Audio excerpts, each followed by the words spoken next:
আসসালামু আলাইকুম, কেমন আছেন সবাই? আমরা প্রতিপক্ষের বিরুদ্ধে খেললে সবসময় হোমওয়ার্ক করি, কিন্তু গতকালকে যখন শুনতে পেরেছি রংপুরে আসবো, তা আমি চেষ্টা করেছি রংপুরে কয়েকটা আঞ্চলিক ভাষা শেখার, অনেক ইউটিউবে দেখে ঘাটাঘাটি করে। তারপরেও আসলে আমার ক্যাপচার করতে পারিনি। তো ইনশাআল্লাহ সবাই দোয়া করবেন আমাদের জন্য।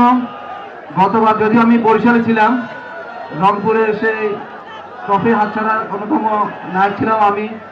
তো ইনশাল্লাহ এবার দোয়া করবেন যেন ঘরে আসে ট্রফিটা রংপুরের। ইনশাল্লাহ আমাদের দোয়া করবেন।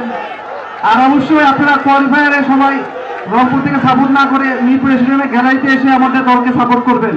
আপনাদের উপস্থিতি আমাদের একটা বাড়তি প্রেরণা, কারণ বরিশালের দর্শকের চাপে আমরা রংপুর কিছুটা কোণঠাসা থাকি। ইনশাল্লাহ এবার যাতে আমরা বরিশালকে দর্শকের উপস্থিতি বিট করতে পারি।